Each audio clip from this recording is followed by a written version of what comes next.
And Sunday there's a band on called Dead Belgian, and they do the music of a dead Belgian called Jacques Brel. Right. And they're picking up a lot of good press.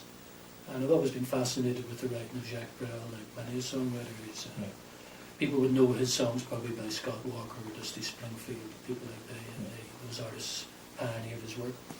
So it'll be an interesting night. Yeah, sounds it. Good things ahead. Right, before you go, we've got the 3 questions now. We go 3, 2, 1. Hard questions we've left the last for you. Right. Three reasons why I should come and listen to you guys. Well, it's cheap, and the beer's good, and they don't bite. That's the quickest answers we've ever had. We've always had people struggling on that one. 2 people, dead or alive, you'd like in your band. I'll give you 2 each, actually. Come on. Peter Green and Danny Thompson. Okay, why? Well, Peter Green, for me, had that magic touch on electric guitar. I love a lot of guitar players, J.J. Cale, Clapton, etc. But there was something about... I remember seeing him play when he was at his peak, and I just thought he had that something extra in his touch. And he was also a great songwriter, and just a great musician. And Danny Thompson, because he has played with so many who would be in this, what we call folk roots sort of music.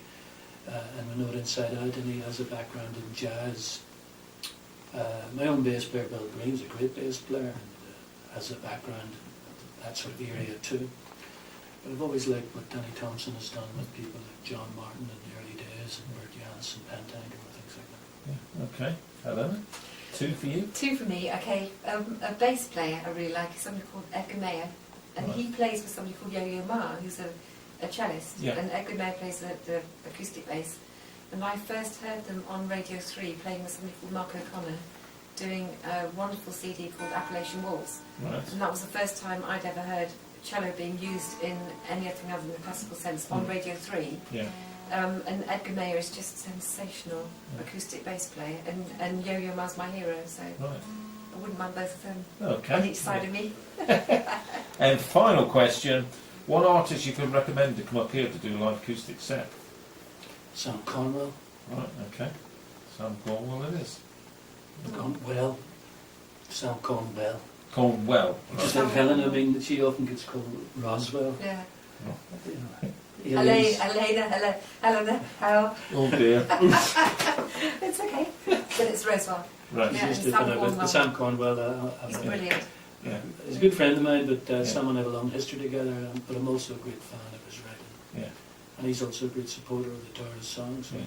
Have you had Kim Lewins here? Yeah, she came up a month ago now, I suppose. Yeah, she's one of the young wave of musicians who played guitars on Chris Cleverly you mentioned earlier. Yeah. There's other ones, the Rosalees. Yeah. They're fantastic. Well, duo, also a band. Yeah. And these are young musicians who are steeped in the roots of it. Just like it's a bit like looking at my lost youth when I say these people, because they're referencing people who I grew up listening to, and it seems to have skipped a couple of generations, but it's re-emerging, and people like Kim and Chris and Rosalees. Molly's another one. Yeah. Molly Kingsley. And new ones are finding it all the time. Good. Good. Which can only bode well for the future. Exactly. Exactly. And it's all kind of well and good for you to run that place. To put Well, I'm thinking of my son, you know, I mean, I'm pushing 30 now, you gotta watch it.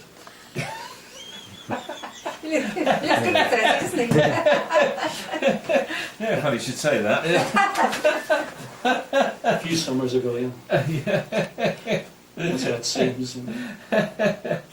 Okay, going to leave us with a tune? Okay, let me see. Okay, this is one of Helena's favourites. So. Yeah. Slow burn.